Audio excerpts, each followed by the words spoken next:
जय माई की। आज हम लोग अध्यात्म विज्ञान पे चर्चा करेंगे। अध्यात्म विज्ञान जीवन का सार, अध्यात्म विज्ञान।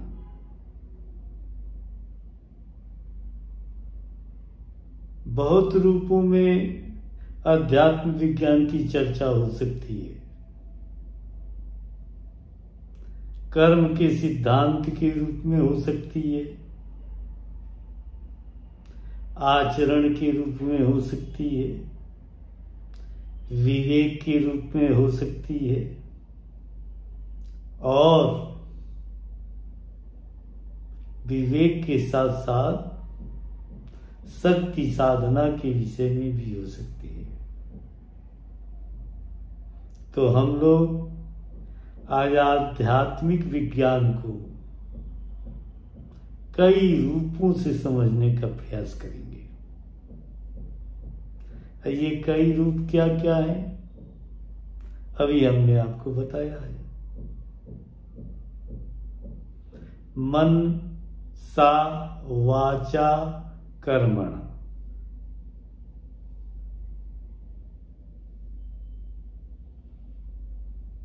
मन आपका पवित्र हो, वाणी आपकी पवित्र हो और कर्म आपका पवित्र हो। तो मन कैसे पवित्र होगा? मन स्वयं में एक शरीर है, ऐसा शरीर है जो केवल कल्पना करता है। उसकी एक अपनी अलग दुनिया है। कल्पना की जो दुनिया है वो मन की है। जो हो रहा है उसके विषय में भी मन चिंतन कर रहा है।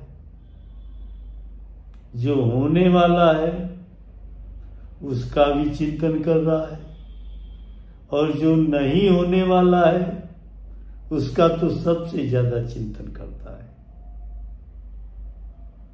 है ना?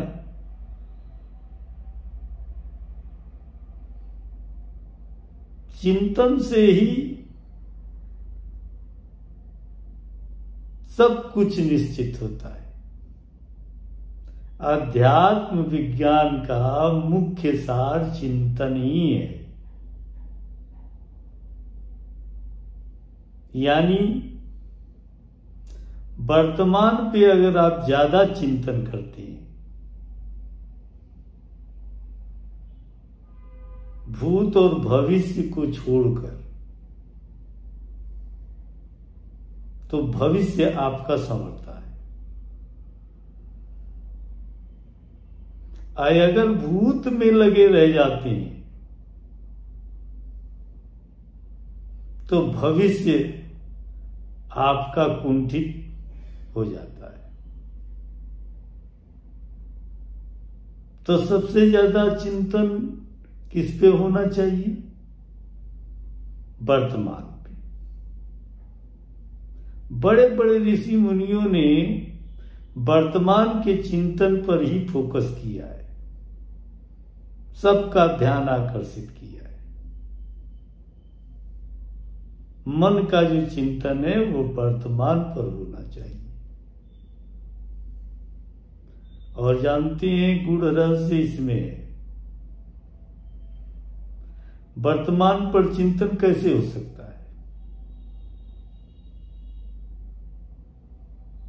वर्तमान पर चिंतन वही लोग कर सकते हैं जो वर्तमान में जीते हो।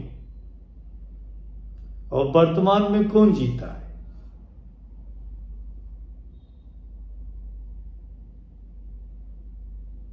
आर्टिस्ट, कलाकार वर्तमान में जीता है।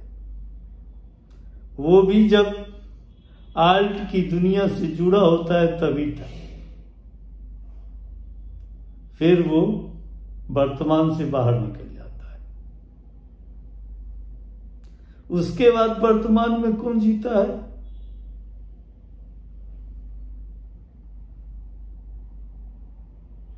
रसिक, अध्यात्म का वो क्षेत्र जो रम जाता हो, रसिक। तो रसिक अब किसमें है? कृष्ण पूजक हैं, वो भी वर्तमान में रम जाता है। और तीसरा कौन रमता है वर्तमान में? जप विज्ञान से जुड़ा हुआ व्यक्ति, वो भी अगर 10 माला जपता है तो 1 माला पे ही ठहर पाता है न विचित्र बात? चलते फिरते, खेलते, उठते, बैठते, जागते, सोते, हर समय मन अपनी दुनिया में ही रहता है। जब हम लोग बाल्यावस्था में थे तो कुछ लोगों को हम लोग देखते थे जो चलते हुए हाथ हिला हिलाकर स्वयं से बात करते थे, क्योंकि उनकी दुनिया अलग है, मन की दुनिया अलग है। और कभी कभी मन की दुनिया ये भुला देती है कि आप अपने से बात कर रहे हैं, भुला देती। और दूसरे हंसते, लेकिन क्यों हंसते हैं? वो भी वही काम करते हैं, बस हाथों को हिलाते नहीं है। बाकी मन भी उनका वही काम करता है जो हाथ हिलाते हुए व्यक्ति का करता है। तो आध्यात्मिक विज्ञान में मन को साधना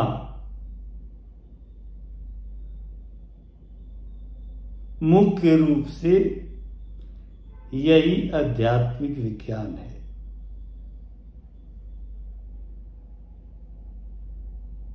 जब भी मन भटके उसको खींच के वर्तमान पर ले आना चाहिए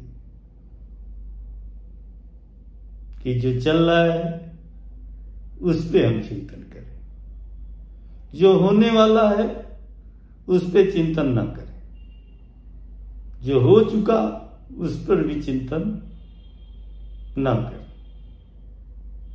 वर्तमान पर चिंतन करें। भविष्य अपने आप सुरक्षित हो जाएगा। और वर्तमान पर चिंतन करना ही कर्म है, क्योंकि किसी भी अवस्था में वर्तमान पर अगर आप अपना ध्यान केंद्रित करते हैं, चिंतन का ध्यान अलग है, चिंतन का ध्यान अगर वर्तमान पर आपका केंद्रित होता है तो फिर क्या कहना, भाग्य तो बदलना ही है। आज जैसा आप चाहते हैं वैसा भाग्य होगा। यानी ज्ञान के लिए पढ़ें,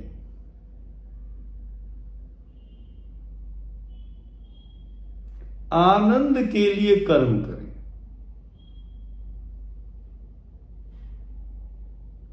और संबंधों का जो ताना वाना है उसको विशेष कर्म करके अंजाम में दें।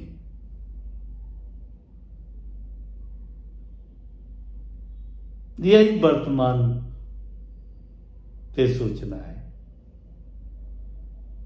यही लोग करते हैं। तो हम लोग भी वही करें। मनसा, अपने मन को वर्तमान पे रखें, वही बोले जो सत्य हो,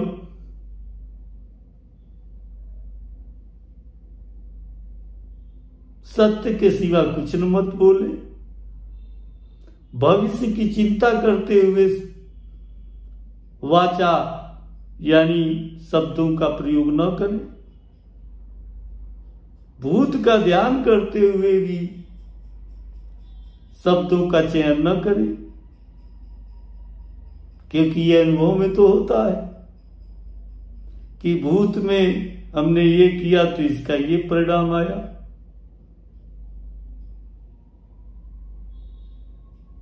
तो वर्तमान में हम कतराते हैं, बचते हैं उन शब्दों से, वाचा जो हमें भौतिक नुकसान, सामाजिक नुकसान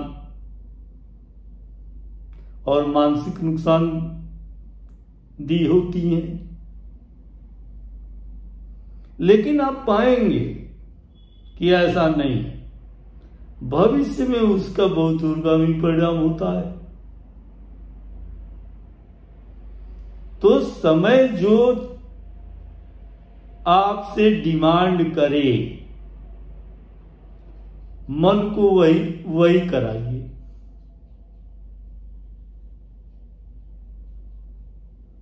मन को वही करने के लिए आप तैयार करिए। हर पल जब भी ऐसा अवसर आता है कि हम मन को अपने अधीन कैसे करें, तो अधीनता यही है कि मन को एक काम दीजिए।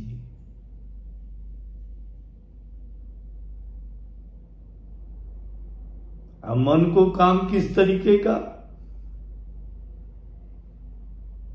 बहुत प्रकार के काम होते हैं मन के।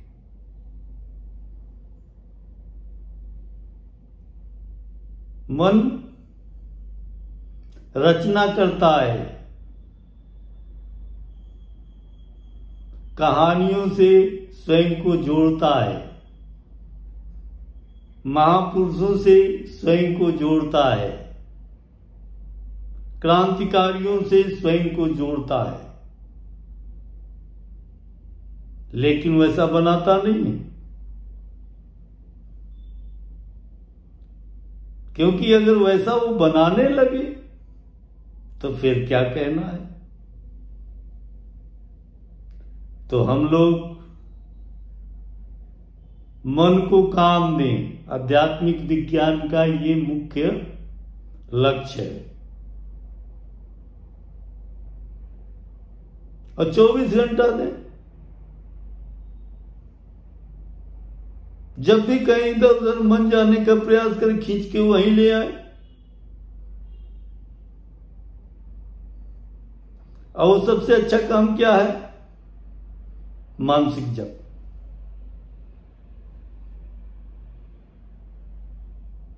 मन को काम दें, जप। और जब भी इधर उधर मन जाने का प्रयास करे, उसको खींच के उसी जप पे ले आए। न भूत पे ले जाए और न भविष्य पे ले जाए। बस उसे खींच के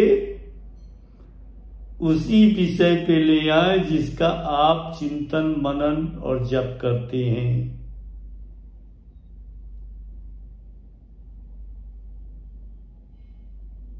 कर्म के साथ उसको रखें, ताकि कर्म के साथ मन भविष्य की योजनाएं बनाता है और भूत पे चिंतन करता है। तो जब वर्तमान में जारी रखें, जो कर्म ईश्वर ने आपको दिया है वो जप के साथ करें। बस ये छोटा सा आध्यात्मिक विज्ञान है, और कुछ आपको करने की आवश्यकता नहीं। और आप पाएंगे कि आपका जीवन ही धीरे धीरे बदल जाएगा।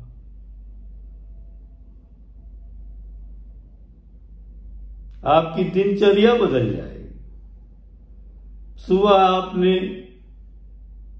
जब से शुरू किया और शाम तक वही जप और मनन चलता रहा, रात्रि हुई उसमें भी जप मनन चलता रहा, नींद आ गई, स्वप्न आए, क्या आए क्या नहीं आए, जब भी नींद खुली जप और मनन जारी रहा, तो मन को आपने एक काम दे दिया ना। मन कभी खाली नहीं रहता है, उसको काम चाहिए। अगर आपने इस तरीके का काम मन को नहीं दिया तो मन भविष्य की योजनाओं में लग जाता है। उनके साथ हमको क्या करना है, उन्होंने हमारे साथ क्या किया, बच्चों के लिए हमको क्या करना चाहिए, बच्चों से हमें उम्मीद क्या है, तो छोड़ दीजिए। वो सारी चीजों को आप छोड़ दीजिए। केवल एक सूत्री काम मन को दे दीजिए।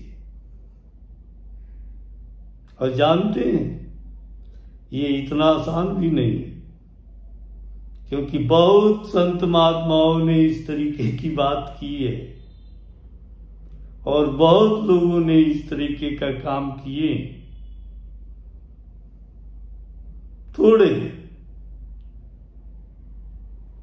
लेकिन जब आप दृढ़ इच्छा शक्ति से मन पे अगर विजय प्राप्त करने की ठान ली है, तो यही एक मार्ग है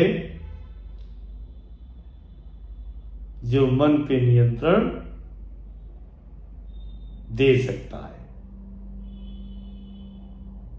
तो मनसा वाचा कर्मणा,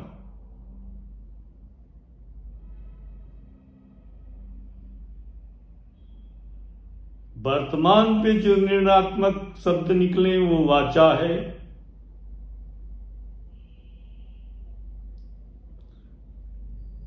और कर्म उसी पे आधारित हूं, एक कर्मणा है। मन को कंट्रोल करना बस इसी विधि से संभव है। तो हम लोग मानसिक जप की तरफ अग्रसर हूं। बड़े मंत्रों का जप मानसिक नहीं, एकाक्षरी वगैरह एक अक्षर वाले मंत्र को धारण करें और मन को काम दें, कम बोले और मन को जप विज्ञान से जोड़, फिर देखें इसका क्या रिजल्ट आता है। सब कुछ बदल जाएगा, पूरा ही जीवन आपका आध्यात्मिक हो जाएगा, और यही अध्यात्म विज्ञान है। जय माई की, हम लोग इसी विज्ञान से जुड़े और अपना जीवन धन्य करें। जय माई।